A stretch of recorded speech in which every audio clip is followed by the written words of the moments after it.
একটা ভালো শিক্ষা হলো একটা ভালো ভবিষ্যতের মূল ভিত্তি। Good morning dear student. আজকে আমরা ক্লাস 9-এর তোমাদের জন্য তাপ চ্যাপ্টারটি নিয়ে আলোচনা করব। থাম্বনেল দেখেই বুঝতে পারছো, তাপ মানে হট, একেবারে গরম গরম জিনিস। পুরো রেড কালারেই ভর্তি করে দিয়েছি। তো আমরা এই চ্যাপ্টারের মধ্যে বিশেষ বিশেষ কিছু তথ্য জেনে নেব। তো এরই মধ্যে তোমরা অনেক কিছু আগে থেকেও তোমরা জানো, বা তোমাদের নিচু ক্লাসেও এগুলো পড়া হয়েছে, সেগুলোই একবার এখানে রিভিশন হিসাবে দেখে নেব, এবং অল্প কিছু এক্সট্রা জিনিস রয়েছে। তো আমার এই ক্লাসের মধ্যে যারা নতুন এসেছো তাদের জন্য রুটিনটা একবার দেখে নাও, যে ক্লাস 9 তোমাদেরই মঙ্গল, বৃহস্পতি, শনিতে, এবং ক্লাস 10-এর জন্য সোম, বুধ, শুক্র ঠিক সকাল 7টাতে কেবলমাত্র ভৌত বিজ্ঞান বিষয়ের ওপর একটি করে তোমরা ক্লাস পেয়ে যাবে। ওকে, তো আজকে আমরা এই চ্যাপ্টারের মধ্যে যেটা আলোচনা করব, এক মিনিট, ওকে, যে ক্যালোরিমিতি কি, কার্য ও তাপের তুল্যতা জিনিসটা কি, লীন তাপ, সম্পৃক্ত ও অসম্পৃক্ত বাষ্প, জলের ব্যতিক্রান্ত প্রসারণ। তো তোমরা এই লীন তাপ, সম্পৃক্ত ও অসম্পৃক্ত বাষ্প, এই দুটো জিনিস তোমরা নিচু ক্লাসে জেনে এসেছো। আর তাপ জিনিসটা কি এটাও তোমরা জেনেছো। এই ক্যালোরিমিতি বোধহয় যত সম্ভবত ক্লাস 6-এ ছিল, খুব অল্পভাবে দেওয়া ছিল, তো এখানে একটু বিস্তার রয়েছে। তো সেইগুলো আমরা একটু দেখে নিই। তাহলে প্রথমত আমরা দেখে নেব যে তাপ জিনিসটা কি। ওকে, তোমরা নিচু ক্লাসে জেনে এসেছো তাপ কি, তবুও একবার বলে দিই যে তাপ হচ্ছে এক প্রকারের শক্তি। এবারে শক্তি কি, শক্তি তোমরা আগের চ্যাপ্টারে জেনেছো, কার্যক্ষমতা শক্তিতে। ঠিক সেই রকমই তাপ হচ্ছে এক প্রকারের শক্তি। বলছে যা গ্রহণ করলে উত্তপ্ত হয় এবং বর্জনে শীতল হয়ে যায়। ধরো এই একটি বস্তু, তোমরা ধরো রান্নার কড়াই একটা, এটা মোটামুটি একটা চিত্র হিসাবে ধরে নিতে পারো। ওকে, রান্নার কড়াই যখন রান্না করা হয়, রান্নার কড়াইয়ের মধ্যে যদি খুন্তি রেখে দেওয়া হয় বা চামচ আমরা যাকে বলে থাকি, কিছুক্ষণ পরে দেখি যে এই গরম কড়ার সাথে চামচকে রেখে দিলে বা খুন্তিকে রেখে দিলে ওই খুন্তিটিও উত্তপ্ত হয়ে ওঠে। তাহলে কেন উত্তপ্ত হয়? যে ওই খুন্তিটি তাপ নিজে মধ্যে গ্রহণ করছে। যখন ওই খুন্তিটাকে বাইরে বের করে আনবো, তখন ওটি কি হয়, যে শীতল হয়ে যায়, তখন তাপকে বর্জন করে দেয়। ওকে, এই তাপ জিনিসটা যে গ্রহণ করবে নিয়ে নেবে, সে উত্তপ্ত হয়ে উঠবে, এবং যে ছেড়ে দিবে বা বর্জন করবে সে শীতল হয়ে যাবে। এটাই এখানে বলা হয়েছে।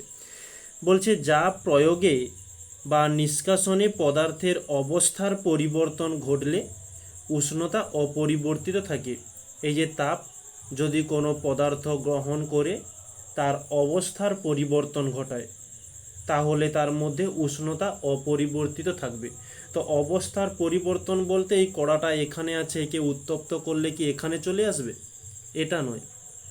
এই কড়াটা যদি লোহার কড়া হয়, একে যখন আমরা অত্যাধিক তাপের মধ্যে রাখব, তখন এই কড়াটি গলে তরলে পরিণত হবে। অত্যাধিক তাপ বলতে আমরা রান্না করার জন্য যে গ্যাসের তাপ দেই, ওই তাপে কিছুই হবে না। কামারশালা যদি বাড়ির মধ্যে কেউ দেখে থাকো, তাদেরকে লক্ষ্য করলে দেখবে, বা আমরা যদি ফোন ঘাঁটতে ঘাঁটতে মাঝের মধ্যে বেরিয়ে পড়ে যে কোনো লোহাকে উত্তপ্ত করলে সেটা একেবারে তরলে পরিণত হয়ে পাত্রে জল যেমন রাখা হয় তেমন লোহাকেও রাখা হয়, তারপরে ওটা শীতল হয়ে গেলে শক্ত হয়ে বসে যায়। ঠিক সেই রকমই জিনিসটাই, একটা কঠিন অবস্থা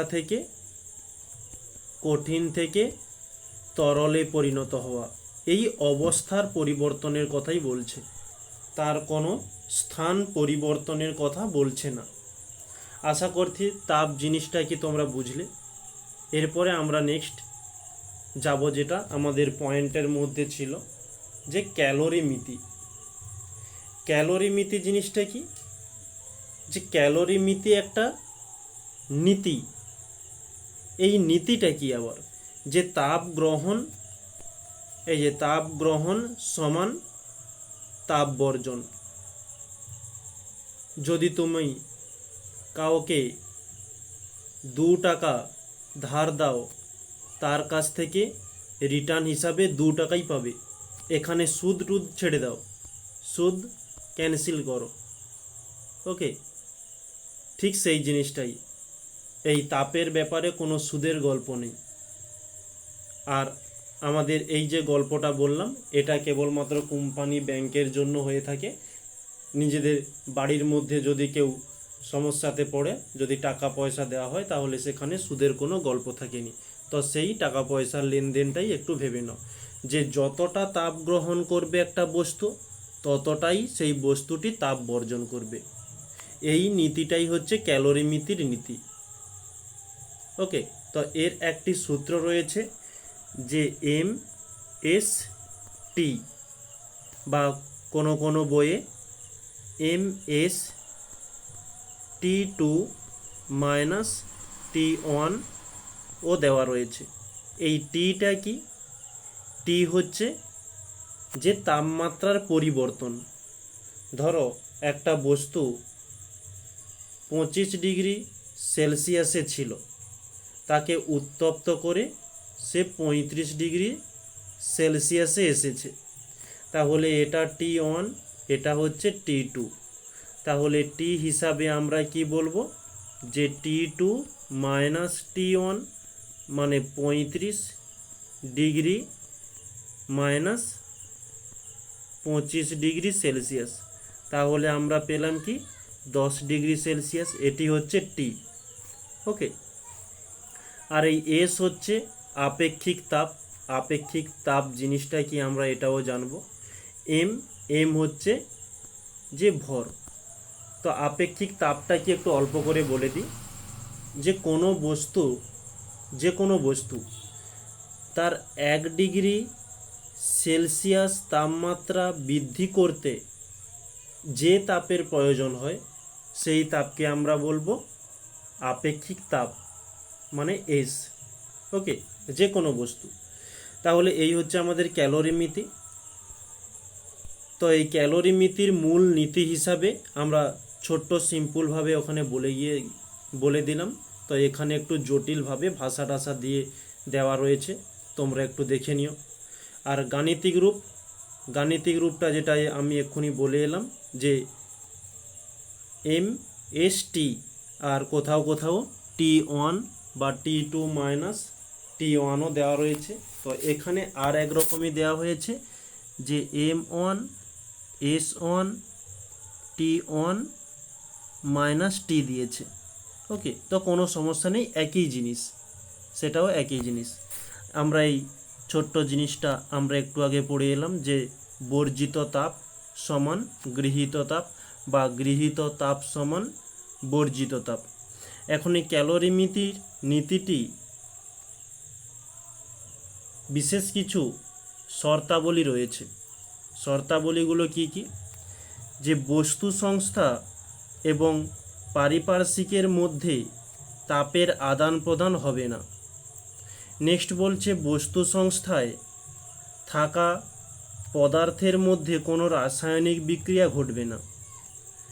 তৃতীয় বলছে বস্তু সংস্থায় কঠিন এবং তরল পদার্থ থাকলে কঠিনটি তরলে দ্রবীভূত হবে না। তাহলে এই তিনটি, যে তাপের আদান প্রদান ঘটবে না, নেক্সট বলছে রাসায়নিক বিক্রিয়া ঘটবে না, তারপরে বলছে যে কঠিন এবং তরল পদার্থের মধ্যে কঠিন তরলে পরিণত হবে না। ওকে, এই ক্যালোরিমিতির এই শর্তাবলীটি খুব ইম্পর্টেন্ট। আর আমরা এই ক্যালোরিমিতি সম্পর্কে যেই সূত্রটা জানলাম, যে MST, বা আমরা এটিও বলতে পারি এখান থেকে ম্যাথ দিয়ে থাকে, তো এখানে বোধহয় অ্যাড করতে ভুলে গিয়েছি। যাই হোক, আমরা এই চ্যাপ্টারের মধ্যে যেগুলো না জানলে নয় সেগুলো আমরা জেনে যাব, আর কিছু কিছু জিনিস আমি স্কিপ করে গেছি যেগুলো আমরা প্র্যাকটিস সেটে খুব সুন্দরভাবে আলোচনা করে নেব। ওকে, তোমাদের আগেও বলেছি যে যে কোনো ক্লাসের মধ্যে সব কিছু আলোচনা করা সম্ভব নয়।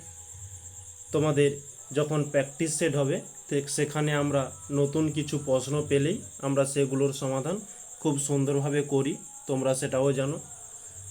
ওকে, তো এখানে আমরা যেটা জানবো, আমরা মোটামুটি এই পর্যন্ত তাপ কি এবং ক্যালোরিমিটারটা কি সেটা জানলাম। এখন জানবো ক্যালোরিমিটার।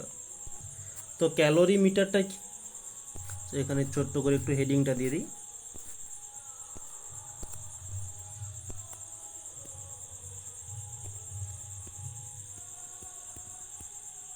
ক্যালোরিমিটার। ওকে, তো ক্যালোরিমিটারে কি বলছে, যে পাত্রের সাহায্যে তাপের পরিমাপ করা হয় তাকে আমরা বলবো ক্যালোরিমিটার।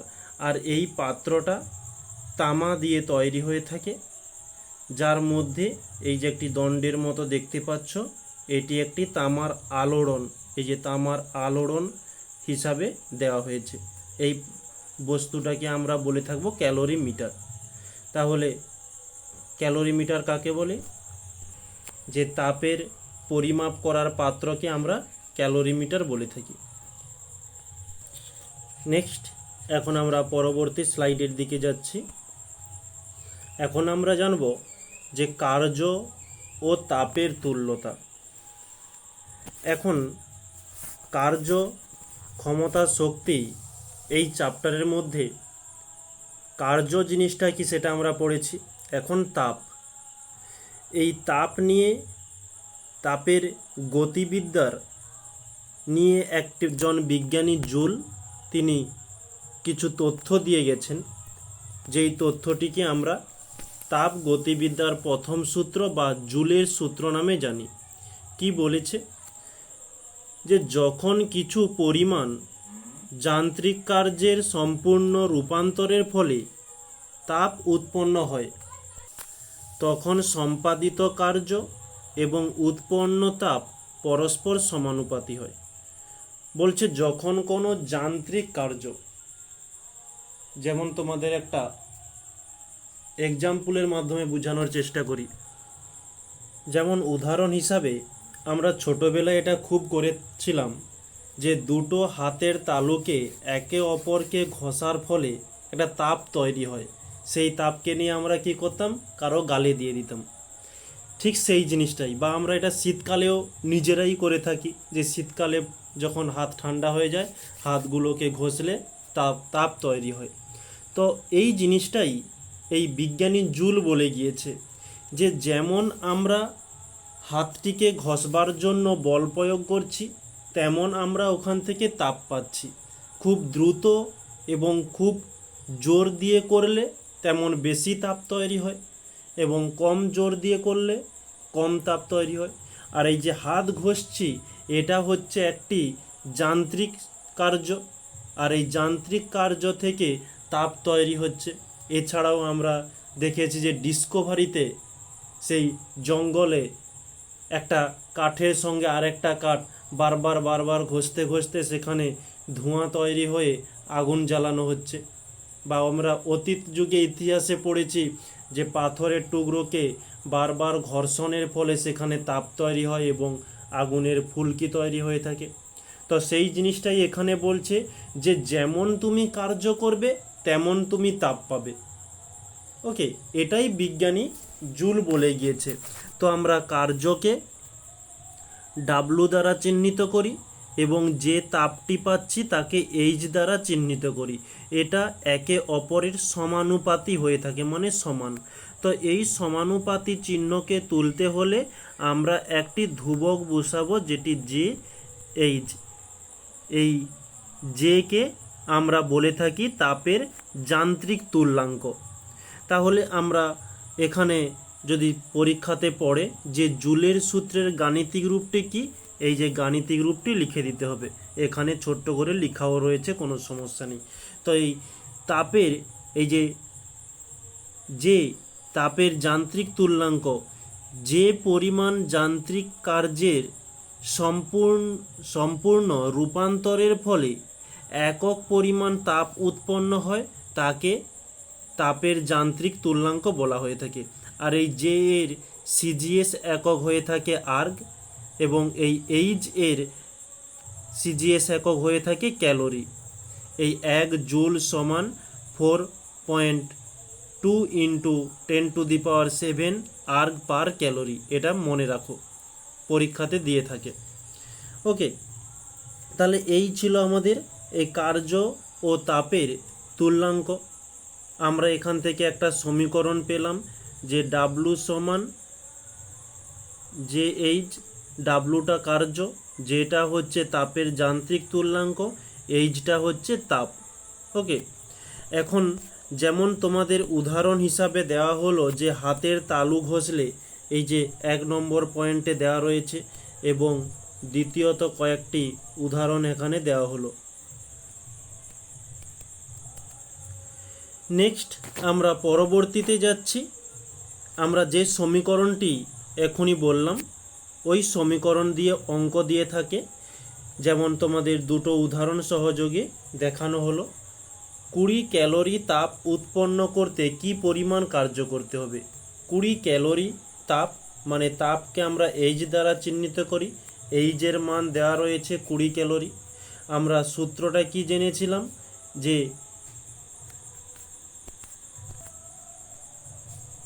ডাব্লু সমান যে এইচ, এখানে ডাব্লু এর মান চাইছে, আর জে এর মান কত 4.2, এটা আমরা জানি, ইন্টু এইচের মান কত 20, আর এটা গুণ করলে আমরা পেয়ে যাব, পয়েন্ট তুলে দিলে নিচে একটা 10 আসবে, নিচের শূন্য উপরের শূন্য কেটে গেল, তাহলে 42কে 2 দিয়ে গুণ করলে 2 দুগুণে 4, 2 4 8, এত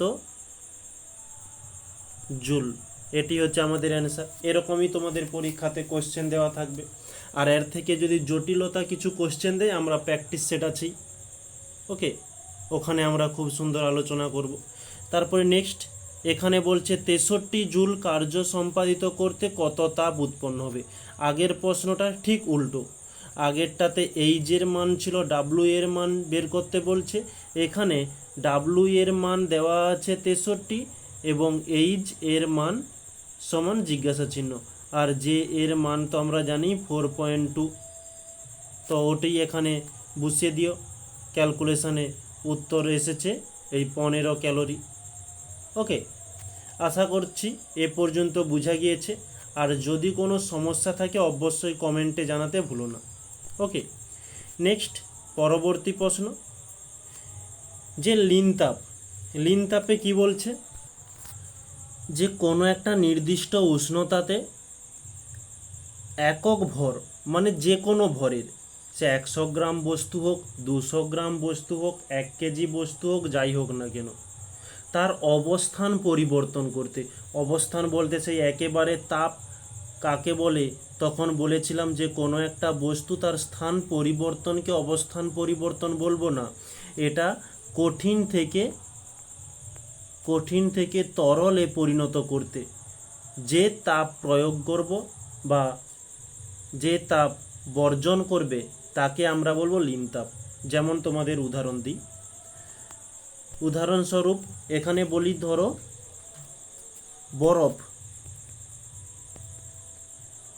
বরফ একটা হচ্ছে কঠিন বস্তু, এই বরফ থেকে যখন জলে পরিণত হবে এটি হচ্ছে তরল, তাহলে অবস্থানের পরিবর্তন হচ্ছে, আগে কঠিন ছিল এখন তরল হচ্ছে। তো বরফ কি আপনা আপনি জলে পরিণত হয়ে যাবে? কোনো দিনই না। বরফ তাপ গ্রহণ করার পরে জলে পরিবর্তন হবে। ওকে, যেমন আইসক্রিমও আমরা বলতে পারি, আইসক্রিম যখন ফ্রিজের মধ্যে থাকে তখন সেখানে ঠান্ডা থাকে, তাই সেটা জমে থাকে, মানে কঠিনে থাকে। যখন সেটাকে বাইরে বের করব, পরিবেশের যে একটা টেম্পারেচার আছে, সেই টেম্পারেচারের ফলেই সেই বরফটা জলে পরিণত হচ্ছে। তাহলে এই যে তাপটি, এই তাপকেই আমরা বলবো লিন তাপ। ওকে, ঠিক একই রকমের এই তরল আবার যখন বরফে পরিণত হবে, যে তাপটা গ্রহণ করে ওই বরফটি জলে পরিণত হয়েছিল, ঠিক ওই তাপটি বর্জন করার পরে আবারও পুনরায় সেই জলটি বরফে পরিণত হবে। তাহলে বরফ থেকে জলে যখন পরিবর্তন হয় তখন তাপকে গ্রহণ করেছিল, এবং ওই জলটি যখন আবারও পুনরায় বরফে পরিণত হয় তখন তাপটি বর্জন করেছে। সরি, আমি ভুল বলে গেলাম বোধহয়, আরেকবার রিপিট করে দিচ্ছি, যে বরফ যখন জলে পরিণত হয় তখন তাপটি গ্রহণ করে, এবং যখন জলটি বরফে পরিণত হয় তাপটি তখন বর্জন করে থাকে। তো এই যে তাপটি গ্রহণ বর্জন করছে একেই আমরা বলবো কি, লিন তাপ। ওকে, আশা করি বুঝেছো। আচ্ছা, তাহলে এখানে এই লিন তাপকে আমরা এল দ্বারা চিহ্নিত করি। এই যে এল, লিন তাপের সূত্রটি কি, এইচ সমান এম এল। এইচটা হচ্ছে তাপ, এম হচ্ছে বস্তুটির ভর, আর এল হচ্ছে এই আপেক্ষিক লিন তাপ। আপেক্ষিক লিন তাপের একক রয়েছে, এসআইও একক হচ্ছে জুল পার কেজি, আর সিজিএস একক ক্যালোরি পার গ্রাম।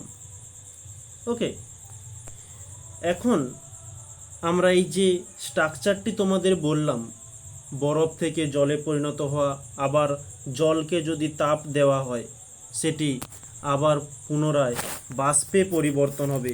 তো এই ঘটনাগুলোকে আমরা কি বলে থাকি? ধরো এটি হচ্ছে কঠিন থেকে তরল হচ্ছে, এই তরল থেকে আবারও পুনরায় বাষ্প হচ্ছে। ওকে, তো এই কঠিন থেকে তরল হওয়ার পদ্ধতিকে আমরা বলে থাকব কি, গলন। এই তরল যখন বাষ্পে পরিণত হবে তখন আমরা তাকে বলবো যে বাষ্পীভবন। এটা তোমরা জেনেছো। আর এই বাষ্প যখন পুনরায় আবার তরলে পরিণত হবে একে আমরা বলবো ঘনীভবন। আবার ওই তরল যখন পুনরায় কঠিনে পরিণত হবে একে আমরা বলে থাকবো যে কঠিনী ভবন। এবং কিছু কিছু জিনিস আছে যে কঠিন থেকে সরাসরি বাষ্প হয়ে যায়, এই কঠিন থেকে তরলে না এসে বাষ্পতে পরিণত হয়। একটা উদাহরণ দিচ্ছি, যে কর্পূর। ওকে, এই কর্পূর এমন এক ব্যক্তি, এর কোনো দেখাশোনার কোনো ব্যাপার নেই, যা হবে একেবারে বিয়ের পিঁড়িতে। বুঝেছো? ঠিক সেই রকমই এই হচ্ছে একটা উদাহরণস্বরূপ দিলাম যে কর্পূর। ওকে, এখন এই জিনিসটাই আমরা এখানে কিছুটা ভাষার মাধ্যমে তুলে ধরেছি, যে কঠিন থেকে তরলে অবস্থান, একে আমরা বলবো গলনের আপেক্ষিক লিন তাপ। মানে এই কঠিন থেকে যখন তরলে যাচ্ছে তখন তাপ গ্রহণ করছে, এই গ্রহণটাকে আমরা কি বলবো, আপেক্ষিক লিন তাপ। ওই জিনিসটাই এখানে বলা হয়েছে, এই যে গলনের আপেক্ষিক লিন তাপ। যখন আবার তরল থেকে কঠিনে অবস্থান ফিরে আসে তখন আমরা বলবো কঠিনীভবনের আপেক্ষিক লিন তাপ। নেক্সট, তো এখানে আর এই যেগুলো তোমাদেরকে বোঝানো হলো সেগুলো এখানে ভাষা আকারে দেওয়া রয়েছে, তোমরা দেখে নিতে পারো। নেক্সট এখানে বলছে তরল থেকে বাষ্পে পরিবর্তনের সময় বাষ্পীভবনের আপেক্ষিক লিন তাপ হয়ে থাকে, এবং বাষ্প থেকে তরলে পরিবর্তনের সময় ঘনীভবনের আপেক্ষিক লিন তাপ ঘটে থাকে। ওকে, নেক্সট আমরা যেটা শুরু করব, এই যে আচ্ছা এখানে কিছু ম্যাথমেটিক্যাল এক্সাম্পল দেওয়া রয়েছে, যেটা আমরা আপেক্ষিক লিন তাপের কাছে যে সমীকরণটি জেনেছিলাম সেই সমীকরণ দিয়েই কিছু সূত্র এখানে তুলে ধরা হয়েছে। এই যে এইচ সমান এম এল। তো এই সমীকরণটি দিয়ে কি ম্যাথমেটিক্যাল প্রবলেমগুলো দিয়েছে একটু দেখে নিই। এই যে বলছে 0°C উষ্ণতায় 3 কেজি বরফকে গলাতে কত জুল কার্য করতে হবে। 0°C উষ্ণতাতে 3 কেজি বরফ, মানে এটা কি এম এর মান দেওয়া রয়েছে, এম সমান 3 কেজি বরফ। আর হচ্ছে আপেক্ষিক লিনতাপ, এটা কিসের, যে বরফ গলন, বরফটি গলে যাচ্ছে, তো বরফ গলনের আপেক্ষিক লিনতাপ এই যে আমরা এখানে যে দেখে গিয়েছিলাম, এই যে বরফ গলন মানে সেটা কি গলে যাচ্ছে, এই যে গলনের আপেক্ষিক লিনতাপ এটি কত দেওয়া হয়েছে, এই দেখতে পাচ্ছ 0°C উষ্ণতায় বরফের গলনের আপেক্ষিক লিনতাপ সিজিএস পদ্ধতিতে 80 ক্যালোরি পার গ্রাম এবং এসআইতে হয়ে থাকে 3.36 ইন্টু 10⁵ জুল পার কেজি। তো আমাদের এখানে কেজিতে দেওয়া রয়েছে, তাই আমরা কেজিটাই নিয়েছি। এই দেখেছ যে আপেক্ষিক লিনতাপ এল সমান 3.36 ইন্টু 10⁵ জুল পার কেজি। এবারে আমরা সূত্রতে বসিয়ে দেবো আমাদের কতটা তাপ প্রয়োজন বলেছে, এই সমান জিজ্ঞাসা চিহ্ন, এইচের মানটি বের করতে হবে, এই সমান এম এল, এম এর মান 3 পুট হয়েছে, এল এর মান 3.36 ইন্টু 10⁵ পুট হয়েছে, এটা ক্যালকুলেশন করতেই আমাদের উত্তর চলে এলো। ঠিক একই রকমের 100°C উষ্ণতায় 5 গ্রাম জলকে স্টিমে পরিণত হচ্ছে, স্টিম মানে কি বাষ্প, যখন জল থেকে বাষ্পতে পরিবর্তন হয় তখন তাকে আমরা কি বলবো, বাষ্পীভবন। আর বাষ্পীভবনের লিনতাপ কত, এই যে বাষ্পীভবনের লিনতাপ সিজিএসে 537 ক্যালোরি পার গ্রাম আর এসআইতে 2.26 ইন্টু 10⁶ জুল পার কেজি। তো ওটাই এখানে পুট হয়েছে। এই যে আচ্ছা এখানে হচ্ছে সিজিএস বলছি, এটা হচ্ছে হ্যাঁ এটা হচ্ছে সিজিএস এককে দেওয়া হয়েছে, তাই 537 নেওয়া হয়েছে। ওকে, আর আগের প্রশ্নটাতে এসআইতে দেওয়া ছিল মানে কেজিতে, তাই আমরা এসআই এককে নিয়েছিলাম। আর এখানে সিজিএসে দেওয়া হয়েছে তাই সিজিএস এককটাই নিয়েছি। এই যে ক্যালকুলেশন করে দিতেই, গুণ করে দিতেই অ্যান্সার চলে এলো। ওকে, ঠিক একই রকমের 3 দাগেরও একটি অঙ্ক রয়েছে, দেখে নিও। নেক্সট পরবর্তী আমরা স্লাইডে এলাম। আচ্ছা এখানে একটু আমরা জটিলতাটা একটু দেখে নিই। এটা হচ্ছে সময় এবং তাপমাত্রার লেখচিত্র। ওকে, যখন একটা কঠিন, যেমন ধরলাম বরফ, এটিকে তাপ দিলে প্রথমে জলে পরিণত হবে, তারপরে এটি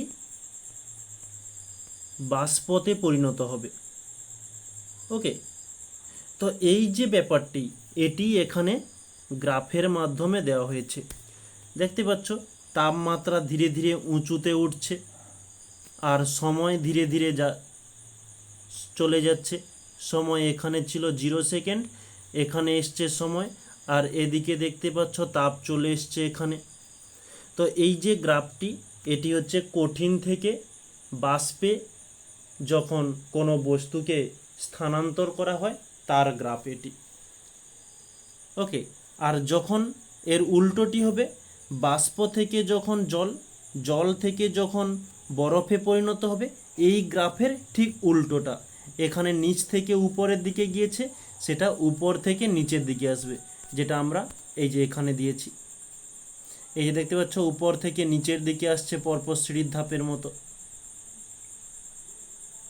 এখানে পরীক্ষাতে দিতে পারে যে কোনো বস্তুর শীতলীকরণের লেখচিত্রটি অঙ্কন করো, বা দিয়ে দিতে পারে যে বাষ্প থেকে যখন কোনো বস্তুকে কঠিনে স্থানান্তর করা হয়ে থাকে তার তাপমাত্রা এবং সময়ের লেখচিত্রটি অঙ্কন করো। ওকে, নেক্সট পরবর্তীতে যাচ্ছি যে সম্পৃক্ত ও অসম্পৃক্ত বাষ্প।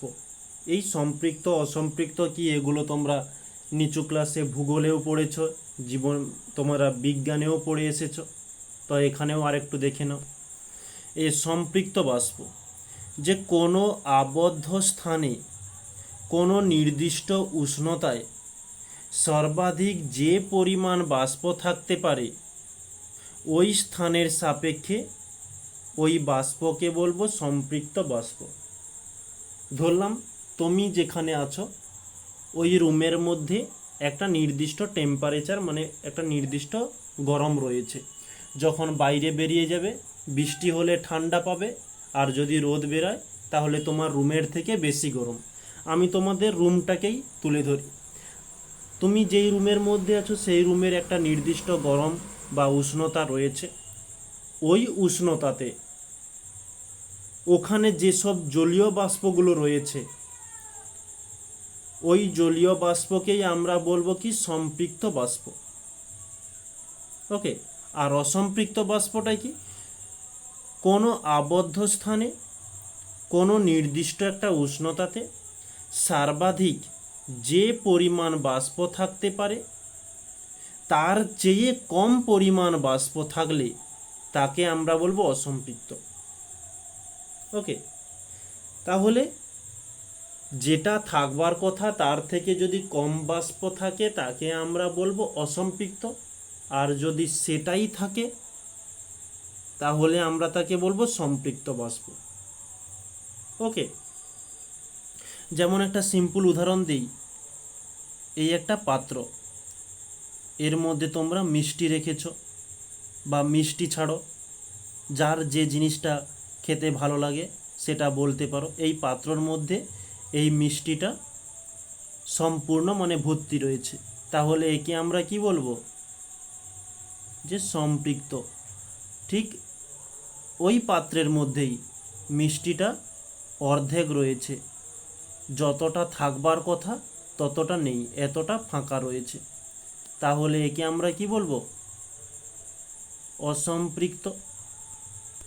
বেশ, এই জিনিসটাই বাষ্পর ক্ষেত্রে হয়ে থাকে, আর কিছুই নয়। নেক্সট আমরা পরবর্তী স্লাইডে যাচ্ছি, যে শিশিরাঙ্ক।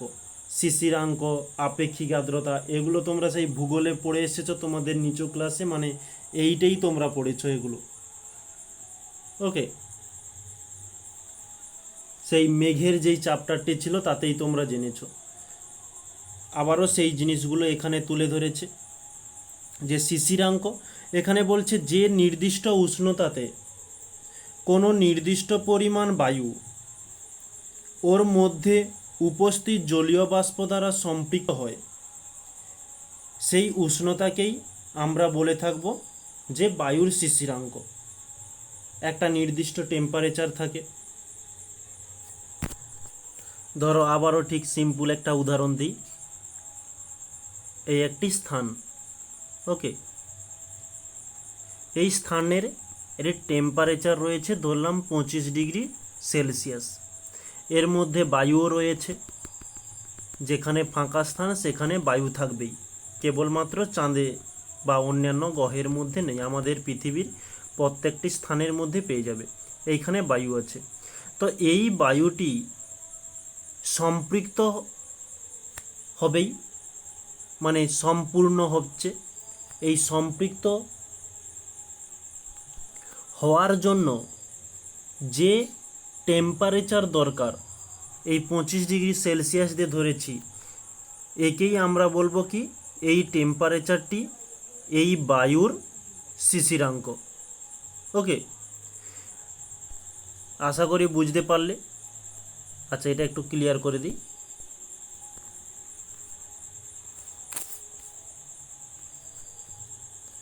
আচ্ছা, এরপরে আমরা নেক্সট যেটা জানবো যে পরম আর্দ্রতা। যে কোনো স্থানে 1 ঘনমিটার আয়তন বায়ুতে যে পরিমাণ জলীয় বাষ্প থাকে, মানে একটা নির্দিষ্ট যে উচ্চতা হয়ে থাকে 1 ঘনমিটার, এই ঘনমিটারের মধ্যে যে বায়ুর মধ্যে জলীয় বাষ্প থাকে তাকেই আমরা বলে থাকবো পরম আর্দ্রতা। আপেক্ষিক আর্দ্রতা কি? তো কোনো একটি নির্দিষ্ট উষ্ণতার মধ্যে, সে যেই উষ্ণতাই হোক না কেন, আমরা এক্ষুনি চিত্রের মাধ্যমে 25 ডিগ্রি সেলসিয়াসকে উল্লেখ করেছিলাম, সে 25-এর কাছে 50 হতে পারে, সে যাই হোক, ছাড়ো, আমরা নির্দিষ্ট 25, 15, 10 ধরতেই পারি। একটি নির্দিষ্ট উষ্ণতাতে নির্দিষ্ট আয়তন বিশিষ্ট বায়ুতে, ধরলাম এই একটি আয়তন, এর মধ্যে তাপমাত্রা রয়েছে 25 ডিগ্রি সেলসিয়াস। ওকে, এই এই অঞ্চলটির মধ্যে বা এই আয়তনের মধ্যে জলীয় বাষ্প রয়েছে। এই জলীয় বাষ্পের ভর হয়, তোমরা সেই মোলার ধারণা চ্যাপ্টারে জেনেছ। এই জলীয় বাষ্পের সংকেত কি? H2O, এর একটি ভর রয়েছে। তাহলে এই ভর।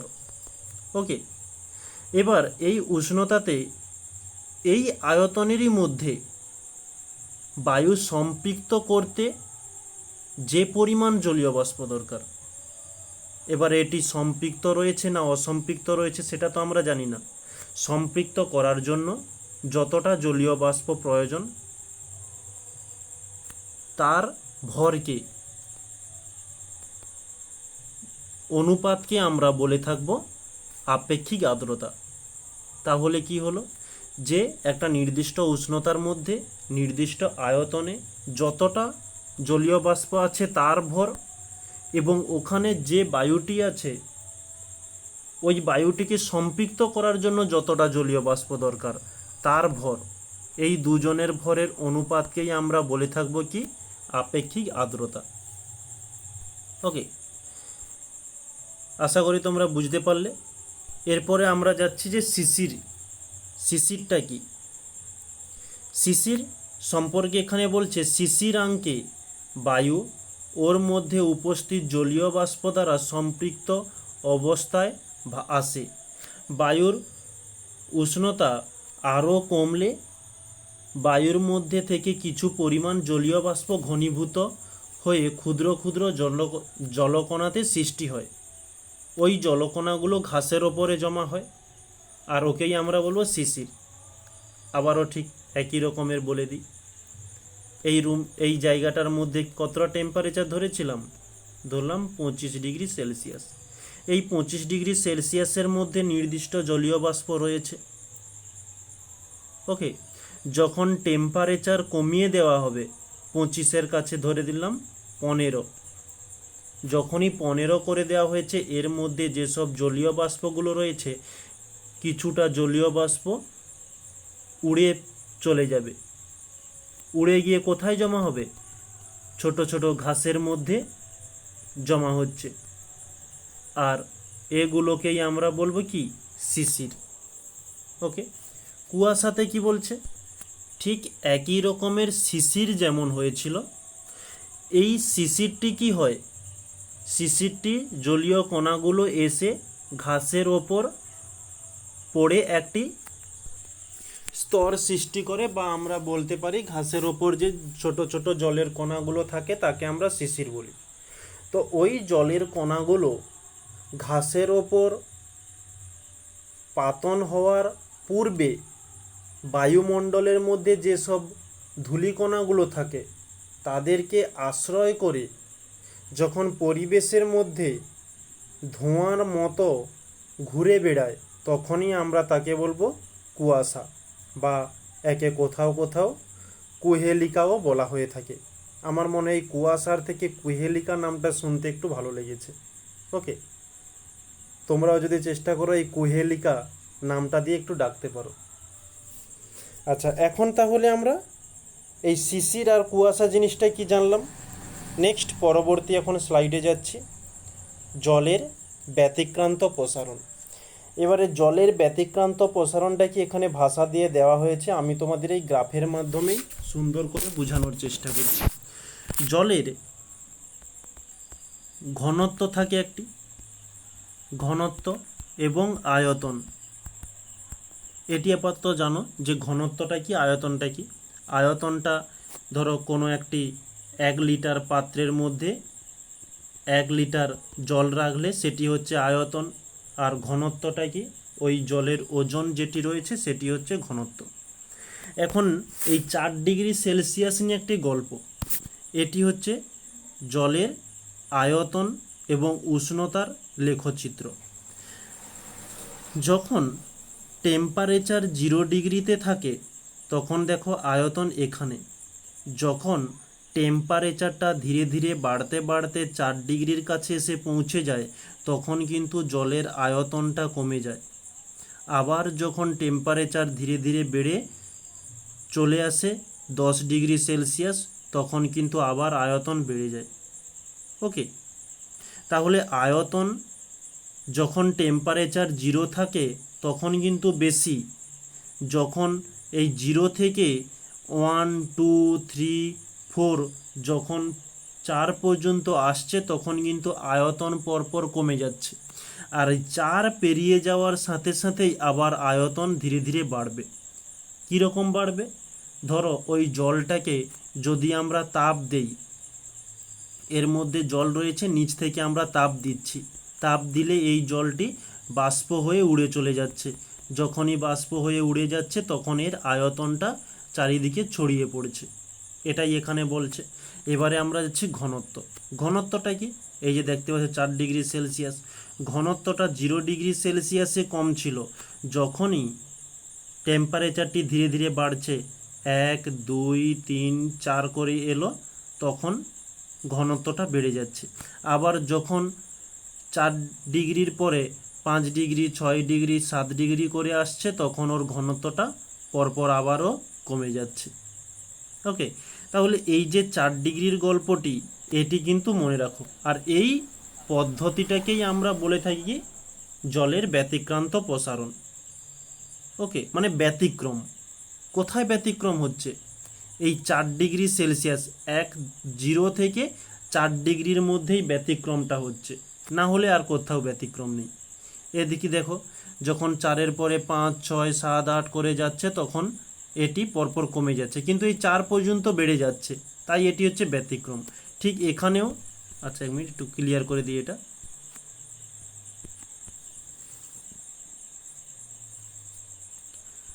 ঠিক একই রকমের এখানেও দেখো 1 থেকে মানে 0 থেকে 4 পর্যন্ত কমে যাচ্ছে আয়তনটা, তারপরে যখন 4 থেকে 5 6 7 8 করে যাচ্ছে পরপর আয়তন কিন্তু বাড়তেই থাকবে, ও কোনো কমার নাম নেই।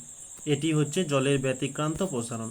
এবার এই জলের ব্যতিক্রান্ত প্রসারণকে কাজে লাগিয়েই সমুদ্রের মধ্যে এবং জলের মধ্যে মাছেরা বেঁচে থাকে। যেমন কীরকম? শীতকালে তোমরা উত্তর আটলান্টিকাতে জানো যে সবসময় বরফে ঢাকা থাকে, বা তোমরা অনেক হিন্দি মুভি ইংলিশ মুভি দেখেছো যে উপরে বরফের একটা পাতলা আস্তরণ রয়েছে, তার নিচে জলে পূর্ণ, নিচে মাছ ঘুরছে, কিছুটা বরফের টুকরো ভেঙে এখানে বড়শির ছিপ ফেলে মাছ ধরে থাকে। এগুলো তোমরা ডিসকভারিতেও দেখেছ। তো ওই জিনিসটা কেন হয়? উপরে টেম্পারেচার 0 ডিগ্রি সেলসিয়াস থাকে, তাই এখানে বরফ জমে থাকে, আর যখন ওটা 1 ডিগ্রি 2 ডিগ্রি 3 ডিগ্রি 4 ডিগ্রি পর্যন্ত আসে তখন ওই 4 ডিগ্রির নিচের জলটা একেবারে পরিষ্কার ক্লিয়ার, কোনো যেমন নর্মাল টেম্পারেচার হয়ে থাকে তেমন টেম্পারেচার জলটি থাকে। এই কারণে দেখতে পাচ্ছ এই মাছগুলো এখানেই বেশি ঘুরে বেড়াচ্ছে। মাছগুলো না থাকে অত্যাধিক গরম জলে, না থাকে অত্যাধিক ঠান্ডা জলে, ঠিক একটা নর্মাল জলের মধ্যে এরা বেঁচে থাকতে চায়, বা এটাই হচ্ছে ওদের অনুকূল পরিবেশ। ওকে, তো এখানে তোমরা ভাষা হিসাবে অনেক কিছু দেওয়া হয়েছে, এটা তোমরা একটু দেখে নিও। আর এটা কিন্তু পরীক্ষার জন্য খুব ইম্পর্টেন্ট যে জলজ জীব ও সামুদ্রিক জীবের ওপর জলের ব্যতিক্রান্ত প্রসারণটি ব্যাখ্যা করো। ওকে, তাহলে আশা করি তোমরা আজকের ক্লাসটিকে খুব এনজয় করেছো। আর যদি কোনো সমস্যা থাকে তাহলে অবশ্যই তোমরা কমেন্টে জানাতে ভুলবে না। আজকের ক্লাসে আমাদের টপিক এখানেই শেষ। যে টপিকগুলো আমরা নিয়েছিলাম সেটা আমরা এখানে কমপ্লিট করলাম। আর থাম্বনেলটাকেই দেখতে পাচ্ছ যে হটেই পুরো গরমে গরম হয়ে গিয়েছে, কোনো অসুবিধা নেই। আমরা যেসব জিনিসগুলোকে স্কিপ করে গিয়েছি সেগুলো আমরা প্র্যাকটিস সেটের মধ্যেও আনবো। তো আমরা ক্লাস শুরুর আগেই যে তোমাদের রুটিনটা বলেছিলাম, তো ওই রুটিন অনুসারেই আগামীকাল এই ছায়া টেক্সট বইয়ের তাপ চ্যাপ্টারের অনুশীলনীমূলক যে কোশ্চেনগুলো রয়েছে ওগুলো নিয়ে আমরা আলোচনা করে নেব। ওকে, আর একটা বিশেষ তথ্য, আমরা এখন ফাইনালি যে পিডিএফটি মানে রেডি করলাম, যদি তোমাদের প্রয়োজন হয়ে থাকে তোমাদের কাছে পৌঁছে দেওয়ার জন্য একটি ব্যবস্থা করে রেখেছি, যে টেলিগ্রাম গ্রুপ। এই টেলিগ্রাম গ্রুপের লিঙ্কটি তোমরা ক্লাসের নিচে ডেসক্রিপশান বক্সে পেয়ে যাবে। ওখানে ক্লিক করো, তোমরা একবার সরাসরি গ্রুপে পৌঁছে যাবে। ক্লাস শেষ হওয়ার 1 থেকে 2 ঘন্টার মধ্যেই তোমরা পিডিএফটি তোমাদের মোবাইলের মধ্যে পেয়ে যাবে। ওকে, তাহলে আজকে এ পর্যন্ত। সবাই ভালো থেকো, সবাইকে থ্যাংক ইউ বলে আজকের ক্লাসটি এখানেই সমাপ্ত করছি।